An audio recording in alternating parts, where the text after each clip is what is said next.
Dengan mempelajari Sirah Nabawiyah, maka makin menambah kecintaan kepadanya. Semoga yang subscribe juga dimudahkan jalannya menuju surga. Silahkan tekan tombol like supaya postingan ini semakin tersebar. Dan tulis doa serta hajat pemirsa di kolom komentar. Semoga semakin banyak yang mengaminkan, maka semakin cepat terkabul. Nabi Sulaiman alaihi salam adalah manusia terkaya sepanjang sejarah kehidupan manusia di muka bumi. Dalam beberapa kitab suci seperti Al-Quran, Alkitab, dan Injil, Nabi Sulaiman alaihi salam dijelaskan sebagai manusia terkaya yang pernah hidup di muka bumi. Tidak ada satupun manusia yang bisa mengalahkan total kekayaannya hingga hari kiamat tiba. Para arkeolog telah menemukan situs peninggalan sejarah Islam yang mengungkap total kekayaan Nabi Sulaiman alaihi salam. Ernst bin Yosef, seorang profesor dari Tel Aviv University, seorang peneliti, ia menyatakan bahwa 3000 tahun yang lalu Nabi Sulaiman alaihi salam diperkirakan memiliki kekayaan senilai 2,2 triliun US dollar. Apabila dikonversikan dengan nilai mata uang rupiah, maka nilainya setara dengan 32.891.870 triliun rupiah. Nilai itu berkali-kali lipat lebih banyak dari total kekayaan negara Indonesia yang hanya mencapai 11.454 triliun per 30 Desember 2021. Nabi Sulaiman alaihi salam memiliki beberapa mukjizat.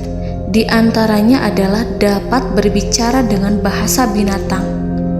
Beliau dapat memerintah mereka untuk melakukan sesuatu. Beliau juga dapat mengendalikan besar kecilnya tekanan angin dan dapat mengatur ke arah mana angin akan berhembus.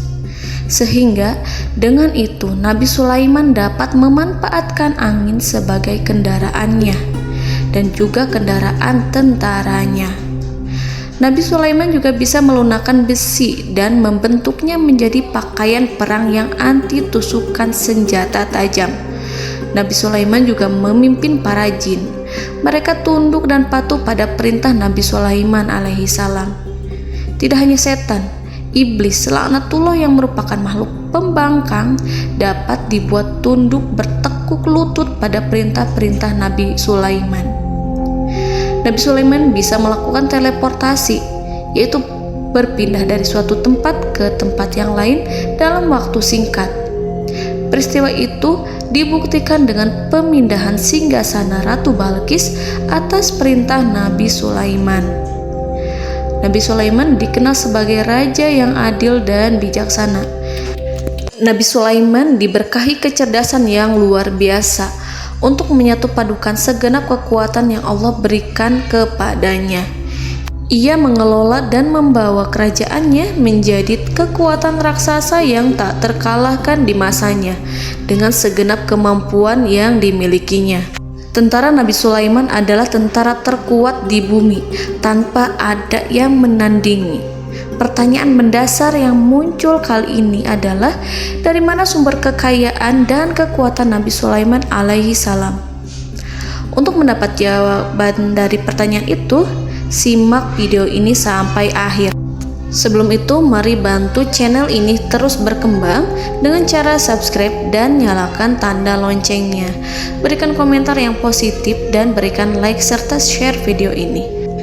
Bismillahirrahmanirrahim. Sungguh kami benar-benar telah menganugerahkan ilmu kepada Daud dan Sulaiman.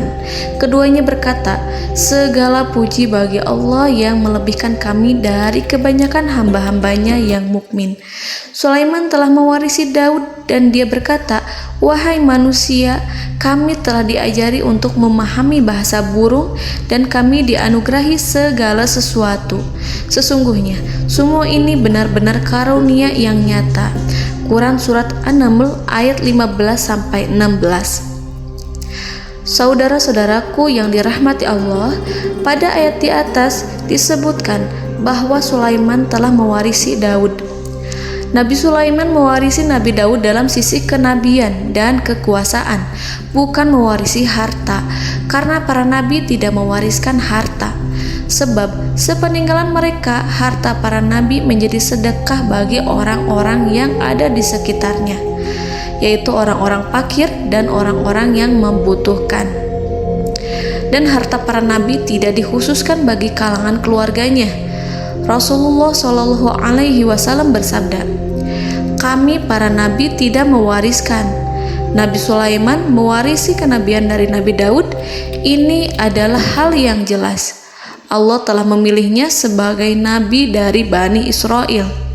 Begitu juga Allah telah memberinya kekuasaan kerajaan sehingga ia menjadi pemimpin Bani Israel. Barangkali sesuatu yang paling penting yang diwarisi oleh Nabi Sulaiman dari Nabi Daud adalah tradisi militer. Kemajuan militer yang dahsyat telah berpindah kepada Nabi Sulaiman. Nabi Daud sebenarnya adalah seorang pengembala kambing yang sangat miskin, tetapi seiring dengan perjalanan waktu, ia menjadi komandan pasukan tiada tanding. Nabi Daud alaihi salam mengetahui bahwa kekuatan hakiki yang mengatur alam semesta adalah kekuatan Allah. Ketika Nabi Daud mengelurkan tangannya dan memegang potongan batu, lalu beliau melemparkannya dengan ketepel ke arah Jalut, kepala Jalut retak dan ambruk menghantam tanah. Ini sebagai bentuk demonstrasi kekuatan darinya. Kehadiran Nabi Daud mengubah pasukan Bani Israel, di mana mereka sebelumnya lari jika berhadapan dengan musuh. Maka kini keberadaan mereka mulai diperhitungkan di masa hidupnya. Nabi Daud mengalami peperangan yang sangat banyak, tapi Al-Quran tidak menceritakan secara terperinci. Hal itu dikarenakan karena Al-Quran adalah kitab dakwah di jalan Allah, bukan kitab sejarah. Al-Quran hanya menceritakan di dalam Al-Quran surat Shad ayat 20, "Dan kami kuatkan kerajaannya, kerajaan Daud." Ayat tersebut berarti bahwa Nabi Daud belum terkalahkan dalam peperangan yang diikutinya. Di samping dukungan yang Allah berikan kepadanya, juga pasukan dan rakyatnya, di mana mereka adalah orang-orang yang bertauhid, menyerahkan diri kepada Allah.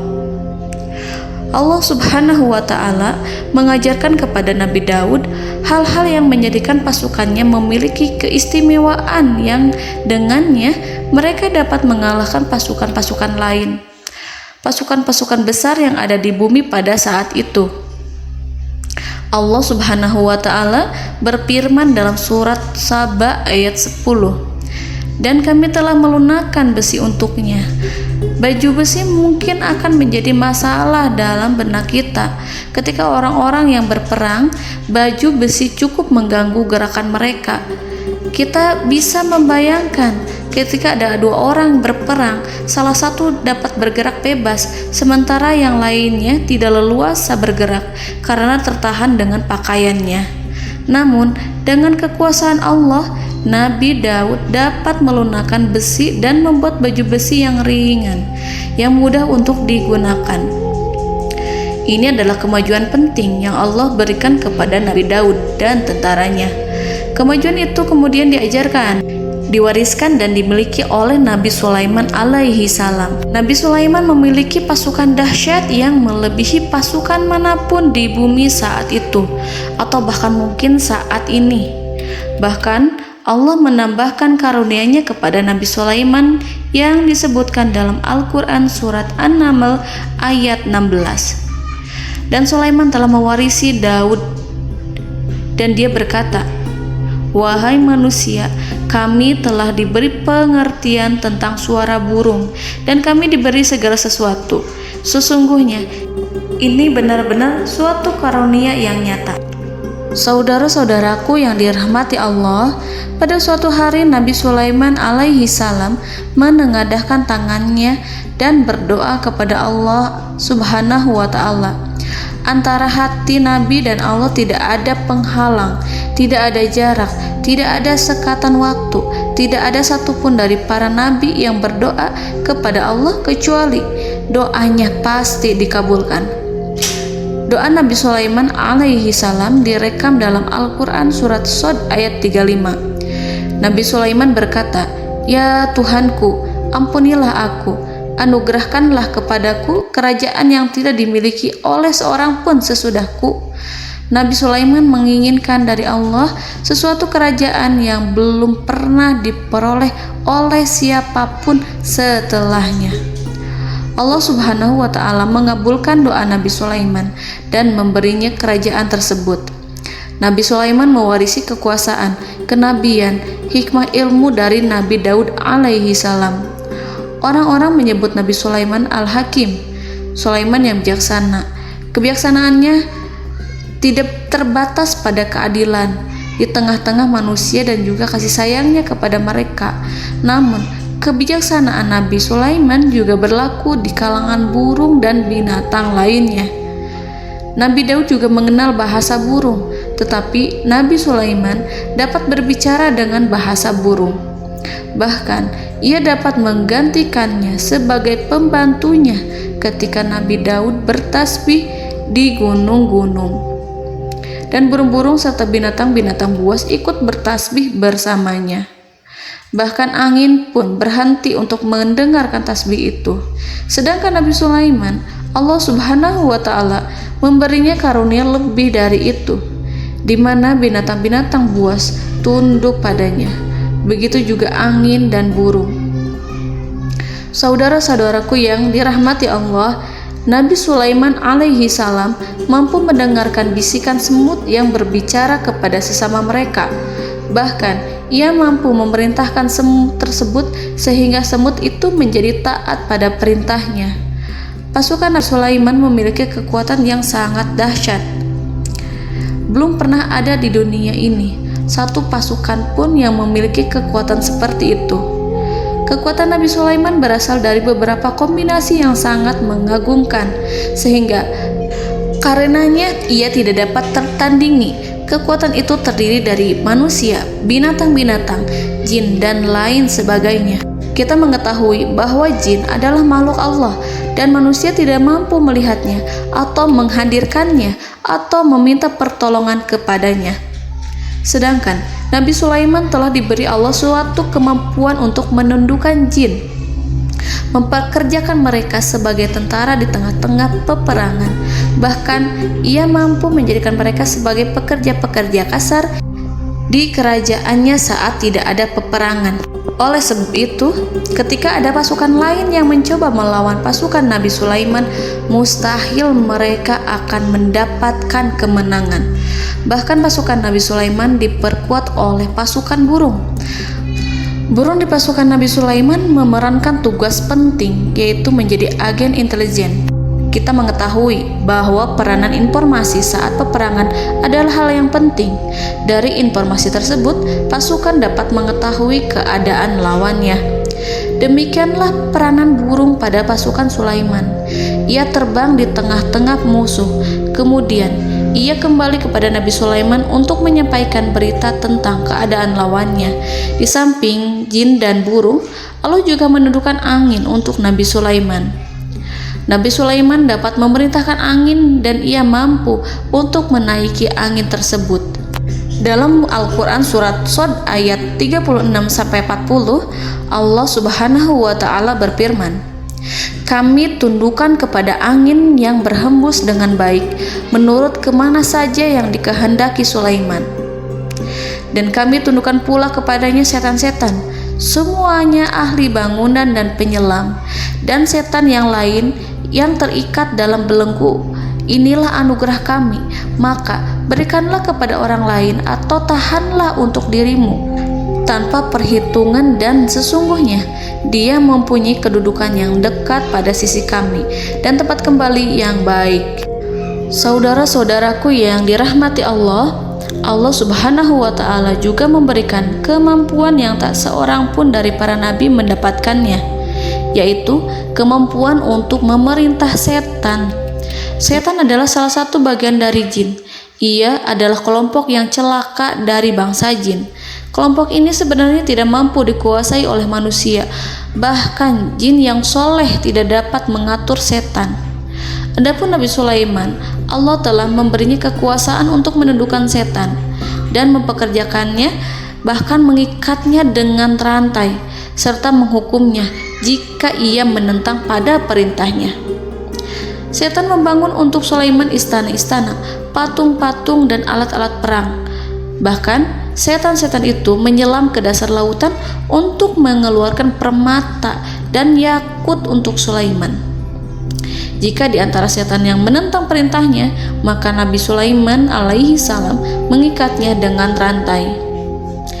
Ini semua menunjukkan kekayaan Nabi Sulaiman dan kekuasaannya, di mana ia mampu mengatur banyak makhluk di bumi ini. Tentu saja, kemampuan itu semua adalah atas izin dari Allah Subhanahu wa Ta'ala sebagai mukjizat darinya. Allah Subhanahu wa Ta'ala berfirman dalam Al-Quran surat Saba ayat 12, dan sebagian dari jin adalah yang bekerja di hadapannya di bawah kekuasaannya dengan izin Tuhannya, dan siapa yang menyimpang di antara mereka dari perintah kami, maka kami rasakan kepadanya azab neraka yang apinya menyala-nyala.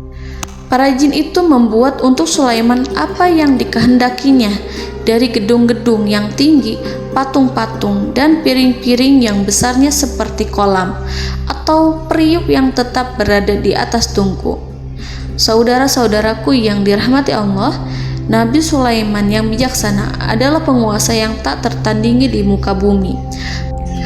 Meskipun memperoleh nikmat-nikmat khusus yang agung itu yang Allah berikan kepada Sulaiman, beliau tetap menunjukkan dirinya sebagai manusia yang paling banyak berzikir kepada Allah dan manusia yang paling banyak bersyukur di zamannya. Saudara-saudaraku yang dirahmati Allah, sebagaimana Allah Subhanahu wa Ta'ala memberikan nikmat kepada ayahnya Nabi Daud alaihi salam, di mana ia mampu melunakkan besi dan Allah mengajarinya bagaimana cara mencairkan besi, maka Nabi Sulaiman alaihi salam dapat memanfaatkan tembaga yang cair untuk peperangan. Dan juga di saat perdamaian, pada saat peperangan, beliau mencampur tembaga dengan besi dan menjadikannya perunggu. Mereka menggunakan senjata-senjata perunggu dalam peperangan seperti pedang, baju besi, dan juga pisau. Senjata-senjata ini adalah senjata yang paling kuat pada saat itu. Sedangkan di saat damai, tembaga digunakan untuk membuat bangunan, perhiasan, dan sebagainya. Meskipun Nabi Sulaiman mendapatkan nikmat yang besar dan karunia yang khusus, Allah Subhanahu wa Ta'ala mengujinya dengan suatu ujian yang dahsyat. Ujian yang akan selalu datang kepada seorang hamba yang soleh. Ketika hamba itu mendapatkan kedudukan besar, maka ujiannya pun menjadi besar. Allah Subhanahu wa Ta'ala menguji Nabi Sulaiman dengan penyakit. Diceritakan oleh Fahru Roji, Nabi Sulaiman diuji dengan suatu penyakit yang keras, di mana kedokteran saat itu tidak dapat dan tidak mampu mengatasinya. Sakitnya Nabi Sulaiman sangat keras sehingga para dokter dari kalangan manusia ataupun jin tidak mampu menghilangkan penyakit itu. Lalu burung-burung menghadirkan rumput-rumput yang dianggapnya sebagai obat, tetapi Nabi Sulaiman tak kunjung sembuh. Semakin hari penyakit Nabi Sulaiman semakin menjadi-jadi, sehingga ketika Nabi Sulaiman duduk di atas kursi, ia duduk bagaikan tubuh tanpa roh. Seakan-akan ia mati karena saking kerasnya penyakit yang dideritanya. Sakit yang diderita oleh Nabi Sulaiman alaihi salam berlangsung sangat lama. Namun Nabi Sulaiman tidak henti-hentinya berzikir. Ia meminta kesembuhan kepada Allah serta beristighfar pada Allah dan mengungkapkan rasa cinta kepadanya. Selesailah ujian Allah terhadap hambanya Nabi Sulaiman. Beliau pun sembuh. Nabi Sulaiman merasakan kembali kesehatannya setelah ia mengetahui segala kejayaan dan segala kekuasaan serta segala kebesarannya tidak lagi mampu menghilangkan penyakit yang dideritanya kecuali jika Allah menghendaki. Saudara-saudaraku yang dirahmati Allah, Nabi Sulaiman telah membangun tempat ibadah, tempat sujud, sehingga manusia menyembah Allah di dalamnya. Orang-orang yang membangunnya berjumlah puluhan ribu orang. Tentu setiap kelompok dari mereka memiliki pekerjaan masing-masing.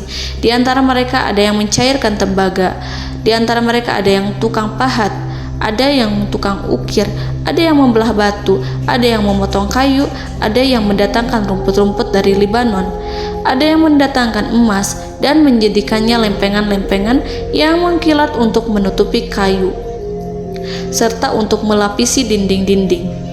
Bahkan golongan jin pun membantu membangun tempat tersebut, tentu dengan perintah dan bimbingan Nabi Sulaiman. Mereka membuat patung-patung yang besar, membuat bejana yang besar untuk tempat makan para tentara dan pekerja, yaitu bejana seperti gunung. Karena saking berat dan besarnya, mereka juga membuat tempat-tempat minum yang besarnya seperti kolam. Nabi Sulaiman mengawasi para pekerjanya dan juga mengurusi masyarakatnya, di mana beliau mengenali problem mereka dan berusaha memecahkannya. Beliau juga mengawasi pasukan dari kalangan binatang dan burung. Beliau mengetahui apabila ada satu di antara mereka yang tidak datang, kemana ia pergi serta mengapa ia pergi. Nabi Sulaiman menguasai pengetahuan itu semua. Nabi Sulaiman bukan hanya mengetahui problem tentara-tentaranya dari kalangan manusia ataupun tentaranya dari kalangan burung, namun ia juga menunjukkan kasih sayang terhadap semut, di mana beliau mendengar bisikannya dan tidak suka untuk menginjaknya. Nabi Sulaiman selalu menundukkan kepalanya ke bumi sebagai bentuk rasa rendah diri dan syukur kepada Allah. Pada suatu hari, Nabi Sulaiman alaihi salam berjalan di depan tentaranya dan tiba-tiba ia mendengar suara semut yang berkata kepada temannya dari kalangan semut. Hal itu terekam dalam Al-Quran surat An-Nahl ayat 18-19. Wahai semut-semut, masuklah ke dalam sarang-sarangmu agar kamu tidak terinjak oleh Sulaiman, sedangkan mereka tidak menyadarinya.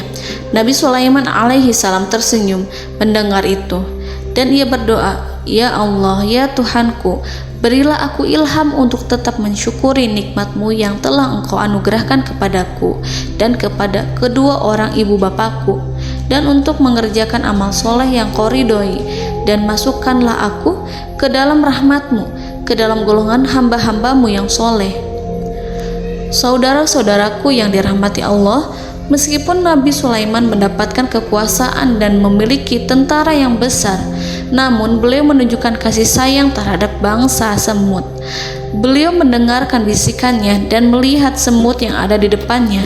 Oleh karena itu, tak mungkin baginya untuk menginjak golongan semut itu. Nabi Sulaiman bersyukur kepada Allah telah memberinya nikmat, yaitu nikmat rahmat dan kasih sayang. Di samping itu, Nabi Sulaiman alaihi salam adalah orang paling kaya di dunia. Istananya terbuat dari kayu gaharu yang memiliki wangi harum. Istananya terbuat dari emas yang terkadang dari kristal. Beliau juga memiliki kursi besar yang terbuat dari emas dan permata. Istana Nabi Sulaiman merupakan istana yang paling besar di dunia. Nabi Sulaiman menggunakan pakaian dari emas dan permata. Meskipun demikian, Nabi Sulaiman tetap menunjukkan sebagai hamba yang berserah diri dan rendah diri di hadapan Allah Subhanahu wa Ta'ala, dan sederhana di depan manusia. Nabi Sulaiman yang merendahkan diri di hadapan Allah, ia selalu sujud kepada Allah sebagaimana ayahnya yang selalu bertasbih pada Allah. Nabi Sulaiman selalu melantunkan lagu-lagu cinta ilahi dan hanya memuji Allah Subhanahu wa Ta'ala. Pada suatu hari, Nabi Sulaiman alaihi salam mengeluarkan perintah kepada pasukannya untuk bersiap-siap. Kemudian Nabi Sulaiman keluar dan memeriksa pasukannya satu demi satu. Kelompok yang pertama adalah kelompok manusia. Nabi Sulaiman memperhatikan kesiapan mereka. Lalu Nabi Sulaiman mengeluarkan perintah-perintah kepada mereka. Kemudian Nabi Sulaiman memeriksa kelompok jin dan menyampaikan perintahnya kepada mereka. Beliau memenjarakan jin yang tampak bermalas-malasan saat bekerja. Lalu beliau memeriksa binatang dan berkata kepada mereka, apakah mereka sudah makan dengan baik? Apakah mereka tidur dengan nyenyak? Apakah ada yang mengadu pada mereka, misalkan karena penyediaan suatu ataukah karena makanan yang tidak layak? Apakah ada di sana yang sakit dan lain sebagainya? Semuanya diperiksa oleh Nabi Sulaiman. Ketika Nabi Sulaiman merasa puas dengan semuanya, Nabi Sulaiman memasuki tenda tempat berkumpulnya para burung. Nabi Sulaiman alaihissalam kemudian memasuki tenda tersebut, mengamati keadaan di sekitarnya, sehingga beliau mengetahui bahwa ada satu burung yang tidak hadir, yaitu burung hudhud. Nabi Sulaiman berkata yang diabadikan dalam Quran surat An-Naml ayat 20. Mengapa aku tidak melihat burung hudhud? Burung-burung yang lain tampak terdiam sebagai penghormatan, dan mereka mendengarkan apa yang akan dikatakan pemimpin mereka. Nabi Sulaiman mengarahkan pandangannya pada semua burung dan tidak menemukan burung hudhud di antara mereka. Tak seekor burung pun yang mengetahui keberadaannya. Burung hudhud absen pada apel wajib kali ini. Nabi Sulaiman mulai menampakkan kemarahannya. Tiba-tiba, seekor burung kecil memberanikan diri untuk berkata kepada Nabi Sulaiman, "Wahai Nabi yang mulia, seharusnya hudhud ada bersamaku kemarin untuk melaksanakan tugas penyelidikan. Ia adalah pemimpin misi, namun burung hudhud belum datang. Oleh karena itu aku tidak pergi bersamanya." Burung itu tampak gemetar. Nabi Sulaiman mengetahui bahwa hudhud tidak hadir dan tak seorang pun mengetahui kemana ia pergi. Burung hudhud pergi tanpa izin terlebih dahulu. Dalam keadaan marah, Nabi Sulaiman berkata, "Sungguh aku benar-benar akan mengazabnya dengan azab yang sangat keras atau benar-benar menyembelihnya, kecuali jika ia benar-benar datang kepadaku dengan alasan yang jelas." Kawanan burung-burung yang mengetahui bahwa Nabi Sulaiman sedang marah dan telah menetapkan untuk menyiksa burung hudhud atau menyembelihnya atau justru memaafkannya dengan syarat ia datang dengan membawa alasan yang dapat menyelamatkannya, atau dengan kata lain, burung hudhud dapat memastikan bahwa ia melaksanakan tugas yang penting. Nabi Sulaiman menunjukkan kemarahan yang besar sehingga siapapun akan merasa takut kepada Nabi Sulaiman yang marah. Seekor burung tampak gemetar, ketakutan melihat kemarahan Nabi Sulaiman. Lalu beliau mengulurkan tangannya ke burung itu dan memegang-megang kepalanya, sehingga burung itu pun merasa tenang dan rasa takutnya hilang. Nabi Sulaiman kemudian pergi dari tempat burung tersebut. Nabi Sulaiman masih memikirkan keadaan burung hudhud. Seharusnya burung hudhud menjadi bagian penting dari badan intelijen. Apakah ia pergi untuk menyingkap suatu, atau apakah ia pergi hanya untuk bermain-main? Nabi Sulaiman telah memperhatikan dan mengetahui bahwa burung hudhud adalah seekor burung yang cerdik dan juga fasih berbicara. Terkadang Nabi Sulaiman mendapati burung hudhud sedang bermain-main dan menunda-nunda pekerjaannya. Namun ketika Nabi Sulaiman melihatnya, burung hudhud memahami bahwa perbuatannya tidak benar. Oleh karena itu, ia tidak boleh menyampur adukan antara waktu serius dan waktu bermain. Tidak lama setelah itu, burung hudhud tiba di tempat para burung. Burung-burung yang lain berkata kepadanya, "Wahai hudhud, pergilah engkau ke tempat Nabi Sulaiman. Jika ia mengetahui bahwa engkau telah sampai, jiwamu benar-benar terancam." Mendengar itu, burung hudhud segera beranjak. Ia terbang menemui Nabi Sulaiman. Pada waktu itu, Nabi Sulaiman sedang duduk bersama tentaranya yang lain. Burung hudhud berdiri. Ia telah merencanakan untuk memulai pembicaraan dengan Nabi Sulaiman sebelum Nabi Sulaiman bertanya kepadanya kemana dia pergi. Ini sebagai bukti bahwa hudhud telah melaksanakan suatu tugas yang penting. Dalam surat An-Nahl ayat 22, burung hudhud, "Aku telah mengetahui sesuatu yang kamu belum mengetahuinya, dan kubawa kepadamu dari negeri Saba suatu berita penting yang diyakini." Seakan-akan burung hudhud hendak berkata, "Aku adalah hudhud yang miskin, tapi Aku mengetahui apa yang tidak engkau ketahui, dan aku telah datang kepadamu dari kerajaan Saba dengan membawa berita yang sangat penting. Nabi Sulaiman tampak terdiam menunggu Hudhud menyelesaikan kisahnya. Dalam surat An-Naml ayat 23-24, burung Hudhud berkata, "Sesungguhnya aku menjumpai seorang wanita yang memerintah mereka. Dia dianugerahi segala sesuatu serta mempunyai singgasana yang besar. Aku mendapati dia dan kaumnya menyembah matahari selain Allah. Dan setan-setan telah menjadikan mereka memandang indah perbuatan-perbuatan mereka, lalu menghalangi mereka dari jalan Allah, sehingga mereka tidak mendapat petunjuk." Burung Hudhud diam. Nabi Sulaiman merasa bahwa Hudhud menunjukkan kepasihan lisannya. Nabi Sulaiman berkata dalam Quran surat An-Nahl ayat 27 sambil menunjukkan senyum manisnya. Nabi Sulaiman berkata, "Akan kami lihat apakah kamu benar wahai Hudhud, ataukah kamu termasuk orang-orang yang berdusta." Seakan-akan burung Hudhud ingin mengatakan, "Aku tidak berbohong, wahai Nabi yang mulia." Namun diamnya Sulaiman membuat takut sehingga burung Hudhud terdiam. Nabi Sulaiman terdiam karena berpikir, lalu ia memutuskan sesuatu setelah itu. Beliau melihat kepada lainnya dan meminta secari kertas dan pena.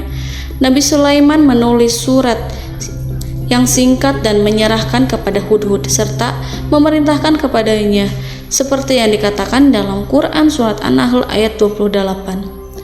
"Pergilah dengan membawa suratku ini, lalu jatuhkanlah kepada mereka, kemudian berpalinglah dari mereka, lalu perhatikanlah apa yang mereka bicarakan." Al-Quranul Karim hanya menceritakan dalam Al-Quran surat An-Naml bagaimana perginya Hudhud dan bagaimana ia menyerahkan surat itu.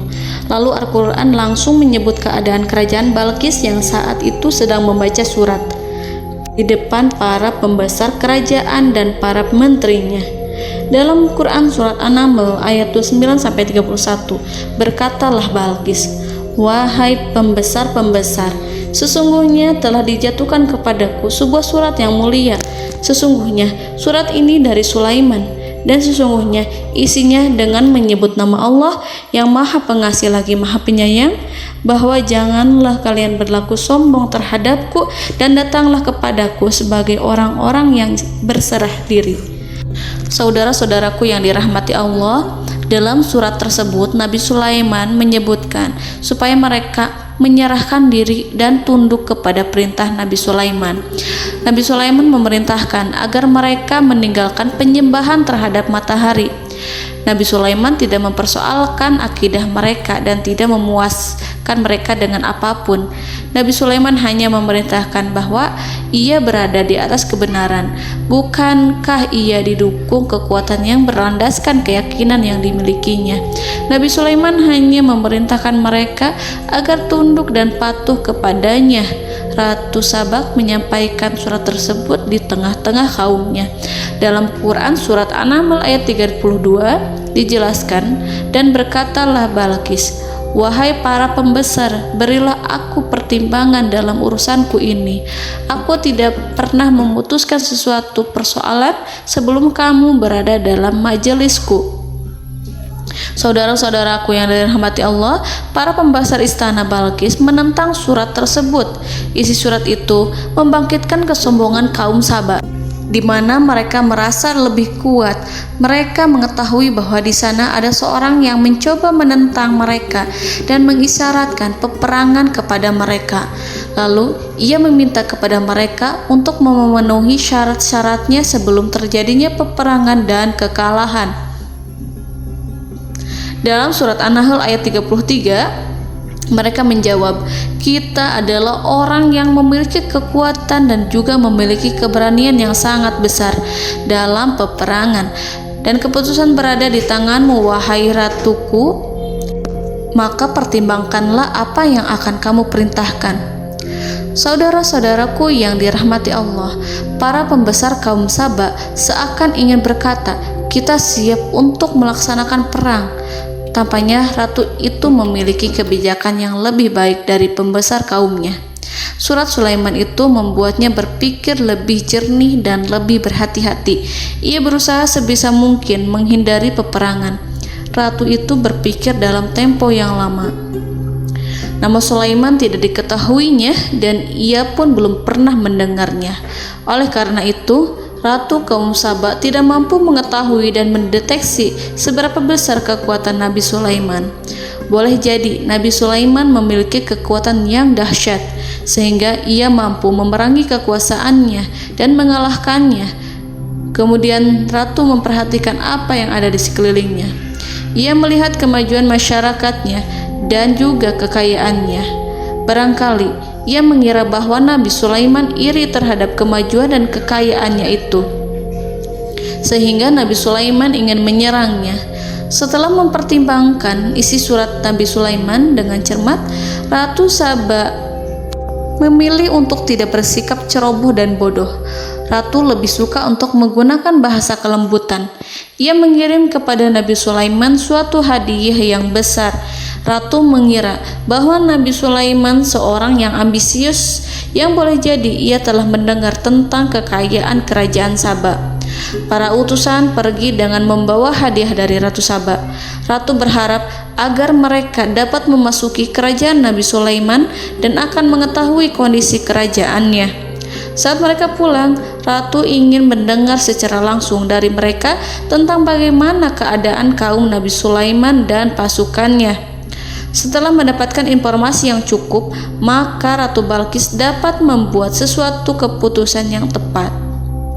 Ratu menyembunyikan apa yang terlintas dalam pikirannya, lalu ia berbicara kepada pembesar istananya bahwa ia dapat menyingkap niat jahat Raja Sulaiman melalui cara mengirimkan hadiah kepadanya. Ratu lebih memilih cara tersebut dan menunggu reaksi dari Nabi Sulaiman. Ratu berhasil memuaskan para pembesar istana dan untuk sementara ia menghilangkan ide untuk berperang.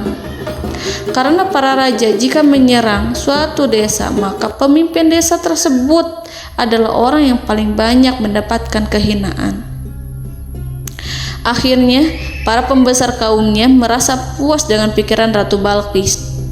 Saudara-saudaraku yang dirahmati Allah, dalam surat An-Naml ayat 34-35 dijelaskan, Ratu Balqis berkata, "Sesungguhnya raja-raja apabila memasuki suatu negeri, niscaya mereka akan membinasakannya dan menjadikan penduduknya yang mulia menjadi hina. Dan demikian pula lah yang akan mereka perbuat. Dan sesungguhnya aku akan mengirim utusan kepada mereka dengan membawa hadiah, dan aku akan menunggu apa yang akan dibawa kembali oleh utusan itu." Kemudian sampailah hadiah dari Ratu Balqis kepada Nabi Sulaiman.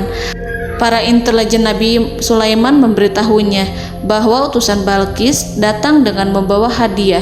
Nabi Sulaiman langsung mengetahui bahwa Ratu Balqis itu sengaja mengirim orang-orangnya untuk mengetahui atau untuk mendapatkan informasi tentang kekuatannya. Lalu setelah itu ia akan mengambil keputusan atau mengambil sikap kepada kerajaan Sulaiman. Nabi Sulaiman segera memanggil semua pasukannya untuk berkumpul. Utusan Balqis segera memasuki istana Nabi yang dipenuhi dengan pasukan yang besar bersenjata.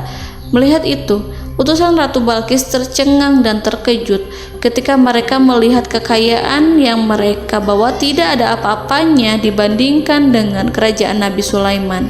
Hadiah mereka tampak tidak berarti.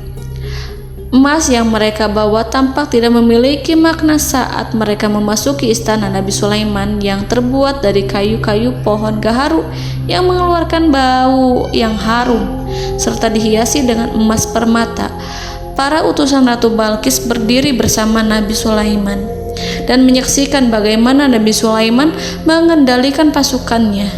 Kemudian mereka mulai berpikir tentang kekuatan dan kualitas pasukan Nabi Sulaiman. Betapa kagetnya mereka ketika melihat di tengah-tengah pasukan itu terdapat singa, burung, dan tentara dari kalangan manusia yang mampu terbang. Mereka pun sadar bahwa mereka di hadapan pasukan yang tiada tandingannya. Selesailah demonstrasi pasukan Nabi Sulaiman. Kemudian para utusan ratu dipersilahkan maju ke tempat hidangan makanan. Para utusan itu sangat terkejut ketika melihat berbagai macam makanan dari penjuru dunia ada di depannya. dan di antara makanan itu terdapat pula makanan yang biasa ditemukan di negeri mereka. Tetapi mereka melihat bahwa makanan itu memiliki rasa yang lebih istimewa. Selain itu, piring-piring yang ada di depan mereka dan dijadikan tempat makan tersebut terbuat dari emas, dan mereka dilayani oleh laki-laki yang berhias dengan emas. Di meja makan itu terdapat burung, ikan laut, dan berbagai macam daging yang mereka tidak mampu lagi membedakan daging apa itu. Nabi Sulaiman tidak makan bersama mereka, tapi beliau makan dengan menggunakan piring yang terbuat dari kayu. Beliau memakan roti yang kering yang dicampur dengan minyak. Inilah makanan yang dipilih Nabi Sulaiman. Makan bersama mereka dalam keadaan diam, mereka merasa kehadiran Nabi Sulaiman menciptakan suatu wibawa yang luar biasa. Selesai perjamuan itu, lalu dengan sangat malu mereka menyerahkan hadiah dari Ratu Balqis kepada Nabi Sulaiman. Hadiah itu berupa emas yang bagi mereka hadiah itu sangat bernilai tinggi. Tapi di sini hadiah itu tampak kecil di hadapan kekayaan-kekayaan Nabi Sulaiman yang sangat mengagumkan. Nabi Sulaiman memperhatikan hadiah dari Ratu Balqis itu dan berkata dalam Quran surat An-Naml ayat 36.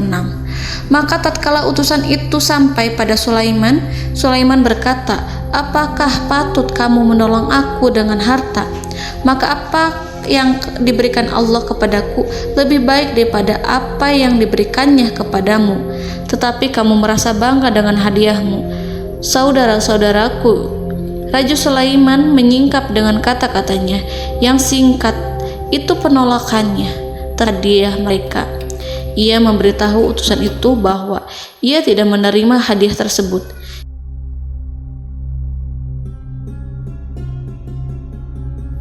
"Janganlah kalian berlaku sombong terhadapku dan datanglah kepadaku sebagai orang-orang yang berserah diri." Lalu Nabi Sulaiman berkata kepada mereka dengan pelan. Hal itu diabadikan dalam Quran surat An-Naml ayat 37. "Kembalilah kepada mereka, sungguh kami akan mendatangi mereka dengan bala tentara yang mereka tidak kuasa melawannya, dan pasti kami akan mengusir mereka dari negeri itu, yaitu negeri Saba, dengan terhina, dan mereka akan menjadi tawanan-tawanan yang hina." Saudara-saudaraku yang dirahmati Allah, Nabi Sulaiman kemudian meninggalkan para utusan ratu setelah terlebih dahulu mengancam mereka. Para utusan itu berharap agar Nabi Sulaiman mau menunggu kunjungan Ratu Balqis yang akan membawa misi perdamaian. Akhirnya sampailah para utusan Ratu Balqis ke negeri Saba. Mereka segera menuju istana sang ratu. Mereka memberitahu bahwa negeri mereka sedang ada di ujung tanduk. Mereka menceritakan kepada ratu tentang kekuatan Nabi Sulaiman dan tidak mungkin bagi mereka mampu melawannya. Mereka meyakinkan Ratu Balqis bahwa ia harus mengunjunginya dan melihat sendiri bagaimana kebesaran kerajaan Nabi Sulaiman. Kemudian ratu menyiapkan dirinya untuk pergi menuju kerajaan Nabi Sulaiman. Nabi Sulaiman duduk di kursi kerajaan di tengah-tengah para pembesarnya dan para menterinya serta para komandan pasukannya. Beliau berpikir tentang sosok Ratu Balqis. Nabi Sulaiman mengetahui bahwa Ratu Balqis menuju tempatnya. Balqis dikelilingi rasa takut. Nabi Sulaiman berpikir sejenak tentang bagaimana matahari disembah. Ia memikirkan bagaimana informasi yang diterima oleh intelijennya tentang kemajuan kerajaan Balqis dalam bidang kesenian dan ilmu pengetahuan. Nabi Sulaiman bertanya kepada dirinya sendiri, apakah kemajuan menjadi penghalang untuk mengetahui kebenaran? Apakah ratu itu senang dengan kekuatan yang dicapainya? Dan ia membayangkan bahwa kekuatannya adalah segalanya. Dengan kemajuan yang dimilikinya, Nabi Sulaiman ingin membuat kejutan agar ratu mengetahui bahwa Islam yang diyakini oleh Nabi Sulaiman adalah satu-satunya yang mampu mendatangkan kemajuan dan kekuatan yang hakiki, sehingga ia dapat membandingkan antara keyakinannya dalam menyembah matahari beserta kemajuan yang dicapainya dengan keyakinan Nabi Sulaiman beserta kemajuan yang diraihnya. Saudara-saudaraku yang dirahmati Allah, para mata-mata Nabi Sulaiman telah memberitahunya bahwa hal yang sangat disegani dan dikagumi oleh kaum Balkis adalah kerajaan Saba, yaitu singgasana Ratu Balkis. Singgasana itu terbuat dari emas dan batu delima. Singgasana tersebut dijaga oleh penjaga yang sangat disiplin, di mana mereka tidak pernah lalai sedikit pun. Oleh karena itu, sangat tepat apabila Nabi Sulaiman menghadirkan singgasananya di sini, di kerajaannya, sehingga ketika ratu tiba, maka ia dapat duduk di atasnya. Nabi Sulaiman ingin membuat kejutan kepadanya dan menunjukkan bahwa kemampuannya tersebut yang berlandaskan pada keislaman. Nabi Sulaiman melakukan yang demikian itu dengan harapan agar si ratu tunduk kepadanya. Ide itu terlintas dalam diri Nabi Sulaiman. Lalu ia mengangkat kepalanya dan menoleh kepada anak buahnya. Hal itu diabadikan dalam Quran Surat An-Naml ayat 38. Wahai para pembesar, siapakah di antara kamu sekalian yang sanggup membawa singgasananya kepadaku sebelum mereka datang kepadaku sebagai orang-orang yang berserah diri? Saudara-saudaraku, perhatikanlah ungkapan pikiran Nabi Sulaiman tersebut. Semua pemikirannya berkisar tentang keislaman para penyembah matahari, tentang bagaimana beliau dapat memberikan petunjuk kepada mereka di jalan Allah. Yang pertama menjawab pertanyaan Nabi Sulaiman adalah jin Ifrit. Dalam Quran Surat An-Naml ayat 39, berkatalah Ifrit yang cerdik dari golongan jin, aku akan datang kepadamu dengan membawa singgasana itu sebelum kamu berdiri dari tempat dudukmu. Sesungguhnya aku benar-benar kuat untuk membawanya, lagi dapat dipercaya. Nabi Sulaiman berdiri dari tempat duduknya setelah 1 atau 2 jam. Jin itu berjanji kepadanya untuk menghadirkan singgasana Balkis sebelum itu. Istana Nabi Sulaiman di Palestina, sedangkan istana Balkis terletak di Yaman. Antara singgasana tersebut dengan singgasana Nabi Sulaiman berjarak lebih dari ribuan mil. Barangkali pesawat yang cepat sekalipun yang kita kenal hari ini tidak akan mampu membawa dan mendatangkan istana itu dalam waktu 1 jam. Tetapi masalahnya di sini berhubung dengan kekuatan jin yang serba misterius, Nabi Sulaiman tidak mengomentari sedikit pun terhadap apa yang dikatakan oleh Ifrit. Nabi Sulaiman tapak menunggu tanggapan dari yang lain yang mampu menghadirkan singgasana Balkis yang lebih cepat dari jin Ifrit. Nabi Sulaiman menoleh kepada seorang di sana yang duduk di atas naungan. Hal itu diceritakan dalam Quran Surat An-Naml ayat 40. Berkatalah seorang yang mempunyai ilmu dari Alkitab, aku akan membawa singgasana itu kepadamu sebelum matamu berkedip. Maka tatkala Sulaiman melihat singgasana itu terletak di hadapannya, ia pun berkata, ini termasuk karunia Tuhanku untuk memuji aku. Apakah aku akan bersyukur atau mengingkari nikmatnya? Dan barang siapa yang bersyukur, maka sesungguhnya dia bersyukur untuk kebaikan dirinya sendiri. Dan barang siapa yang ingkar, maka sesungguhnya Tuhanku maha kaya lagi maha mulia. Saudara-saudaraku, belum lama seorang yang mempunyai ilmu dari Alkitab menyatakan kalimatnya, sehingga singgasana itu tiba-tiba ada di depan Nabi Sulaiman yang mampu menghadirkan singgasana itu lebih cepat dari kedipan mata. Al-Quranul Karim tidak menyingkap kepribadian seorang yang menghadirkan singgasana itu. Al-Quran hanya menggarisi bahwa orang itu mempunyai ilmu dari Alkitab. Al-Quran tidak menjelaskan kepada kita apakah ia seorang malaikat ataukah manusia ataukah jin. Al-Quran sengaja tidak menyingkap informasi tersebut. Saudara-saudaraku yang dirahmati Allah, setelah melihat singgasana itu, Nabi Sulaiman bersyukur kepada Allah. Ia mulai memperhatikan singgasana sang ratu.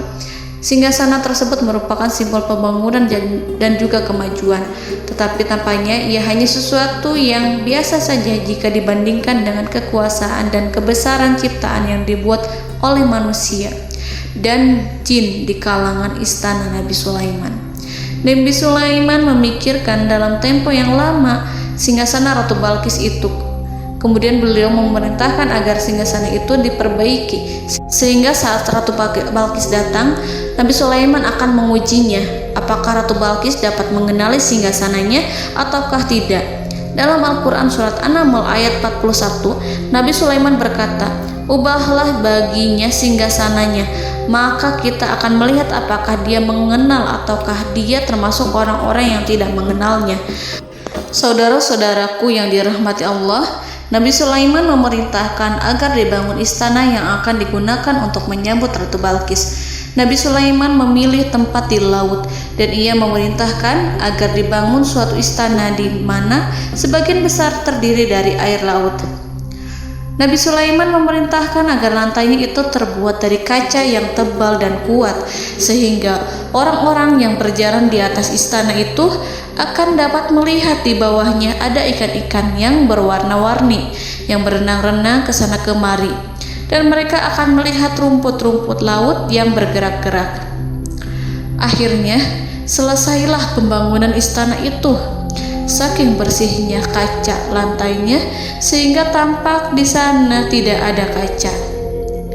Burung hudhud memberitahu Nabi Sulaiman bahwa Ratu Balqis telah sampai di dekat kerajaannya. Kemudian Ratu Balqis datang. Al-Quran tidak menyebutkan keadaan Nabi Sulaiman saat menyambut Balqis, namun Al-Quran menunjukkan dua sikap Ratu Balqis ketika pertama kali datang. Yang pertama, bagaimana sikap Ratu Balqis ketika pertama kali melihat singgasananya yang datang mendahuluinya, padahal ia telah meninggalkan pengawalnya untuk setia menjaga singgasana itu. Keadaan kedua adalah keadaan ketika di depan istana yang dibangun untuk menyambut Ratu Balqis. Istana itu penuh dengan permata dan banyak ikan berenang di bawahnya. Dalam Quran surat An-Naml ayat 42 dijelaskan, dan ketika Balqis datang, ditanyakanlah kepadanya, "Serupa inikah singgasanamu?" Balqis menjawab, "Seakan-akan singgasana ini adalah singgasanaku. Kami telah diberi pengetahuan sebelumnya dan kami adalah orang-orang yang berserah diri." Saudara-saudaraku, pada dialek di atas, Balqis melihat singgasananya dan ia tercengang saat mengetahui bahwa itu adalah singgasana miliknya. Namun kemudian ia mulai ragu karena melihat tidak sepenuhnya itu singgasana miliknya. Jika itu benar-benar miliknya, lalu bagaimana ia datang mendahuluinya?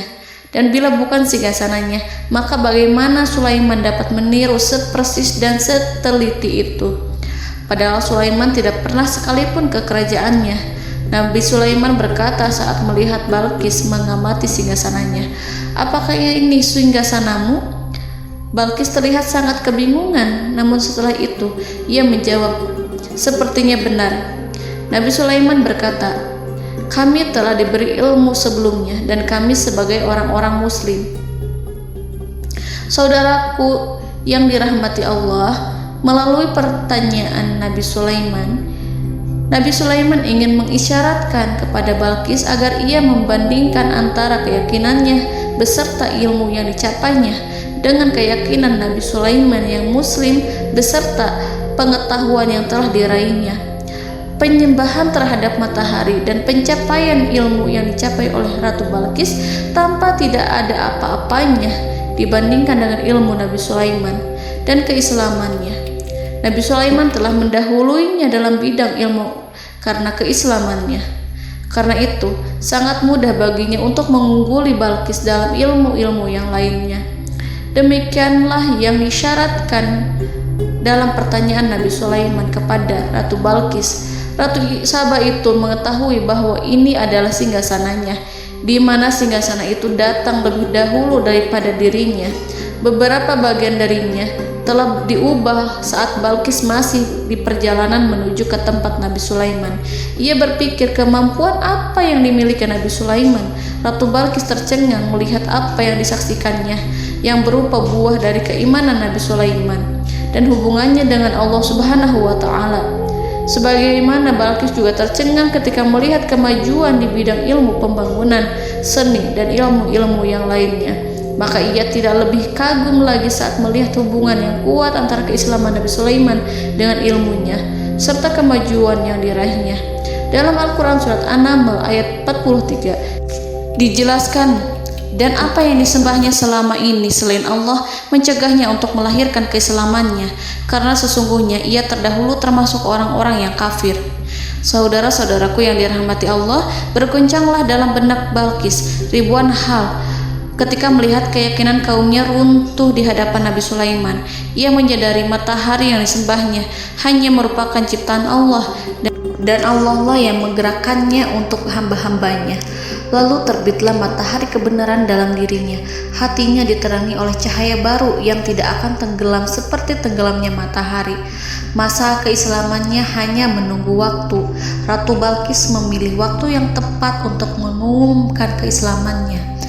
Allah Subhanahu wa Ta'ala berfirman dalam Quran Surat An-Naml ayat 44. Dikatakan kepadanya, masuklah ke dalam istana. Maka tatkala ia melihat lantai istana itu, dikiranya kolam air yang besar dan disingkapnya dua betisnya.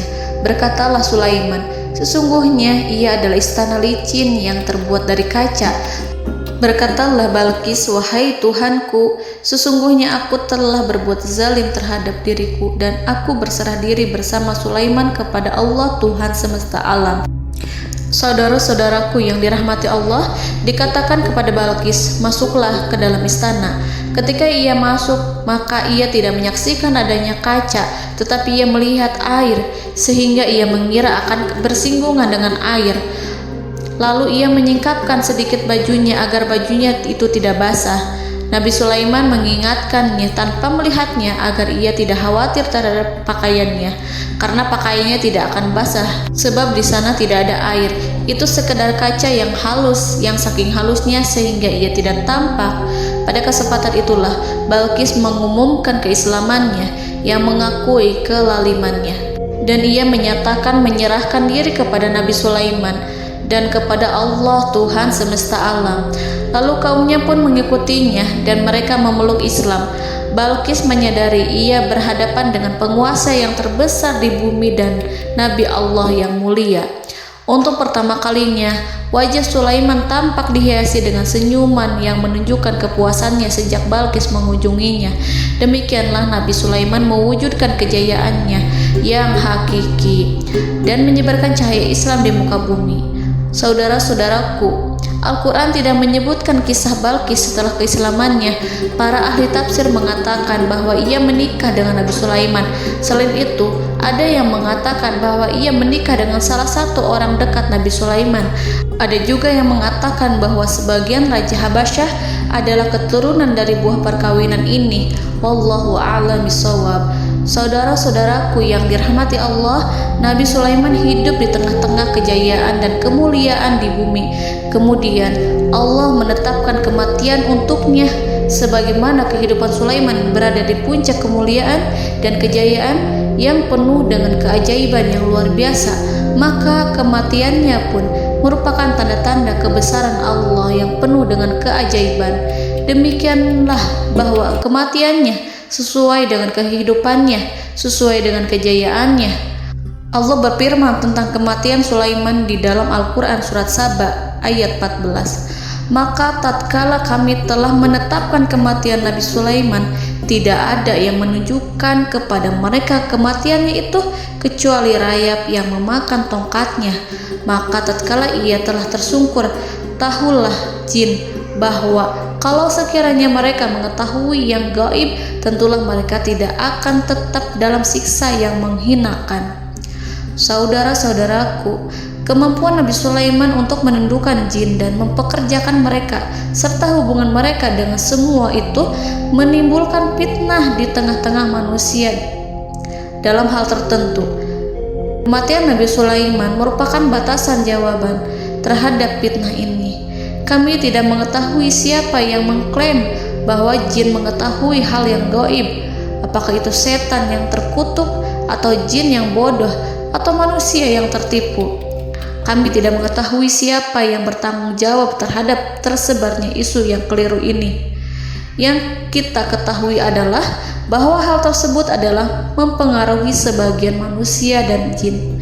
Barangkali manusia berkata kepada diri mereka, selama jin melakukan perbuatan yang luar biasa ini, maka apa gerangan yang menjadikan mereka tidak mengetahui hal yang gaib itu? Manusia itu lupa bahwa kunci kegaiban berada di tangan Allah. masalah ilmu gaib tidak akan mampu dikuasai oleh jin dan manusia. Hanya Dia yang mengetahuinya, dan manusia diberitahu hanya sedikit sekali. Saudara-saudaraku yang dirahmati Allah, seakan-akan Allah telah merencanakan bahwa kematian Sulaiman bertujuan untuk menghancurkan pemikiran itu, yaitu pemikiran bahwa jin mengetahui hal-hal yang gaib. Jin bekerja untuk Nabi Sulaiman selama beliau hidup, dan tatkala beliau meninggal, maka tugas mereka menjadi bebas. Nabi Sulaiman meninggal tanpa diketahui oleh jin, sehingga mereka tetap bekerja untuk mereka, tetap mengabdi kepada Sulaiman. Seandainya mereka mengetahui hal yang gaib, niscaya mereka tidak akan meneruskan pekerjaan mereka. Saudara-saudaraku, pada suatu hari Nabi Sulaiman memasuki mihrabnya untuk itikaf ibadah dan beribadah kepada Allah. Tak seorang pun yang berani mengganggu khalwatnya. Mihrab Sulaiman terletak di puncak gunung dan dindingnya terbuat dari permata. Pada suatu hari, Nabi Sulaiman duduk bersandar pada tongkatnya dan ia tampak tenggelam dalam tafakur. Beliau berzikir pada Allah hingga rasa kantuk menguasainya. Lalu setelah itu malaikat maut menemuinya. Nabi Sulaiman pun meninggal. Beliau bersandar kepada tongkatnya. Jin melihatnya dan mengira bahwa beliau sedang sholat, sehingga mereka pun terus melanjutkan pekerjaannya. Berlalulah hari demi hari yang panjang. Datanglah rayap, yaitu semut kecil yang memakan kayu. Hewan itu mulai memakan tongkat Nabi Sulaiman. Rayap itu tampak lapar. Sebagian dari tongkat Nabi Sulaiman dimakan beberapa hari oleh rayap itu. Ketika yang dimakannya semakin bertambah, maka tongkat itu pun menjadi rusak dan kemudian jatuh dari tangan Nabi Sulaiman alaihi salam. Tubuh mulia itu kehilangan keseimbangan dan kemudian jatuh terhempas di bumi. Tatkala tubuh suci itu tersungkur, maka manusia segera menuju ke arahnya. Mereka menyadari dan mengetahui bahwa Nabi Sulaiman telah meninggal dalam waktu yang lama. Jin menyadari bahwa mereka tidak mengetahui hal yang gaib, dan manusia pun mengetahui hakikat ini. Seandainya jin mengetahui hal yang gaib, niscaya ia tidak akan meneruskan siksa yang hina. Mereka tidak akan bekerja kepada Sulaiman. Demikianlah Nabi Sulaiman alaihi salam meninggal dalam keadaan duduk dan sholat di mihrabnya. Lalu berita itu tersebar bagaikan api di bumi. Manusia, burung, dan binatang buas mengantarkan jenazah Nabi Sulaiman. Sekawanan burung tampak sedih dan menangis. Semua makhluk bersedih. Akhirnya tak seorang pun mengetahui bahasa burung di bumi. Meninggallah seorang yang memahami pembicaraan burung, binatang-binatang, jin, dan lain sebagainya. Burung-burung itu berkata, betapa beratnya kehidupan di tengah orang-orang yang tidak mengetahui pembicaraan kita. Allahu a'lam.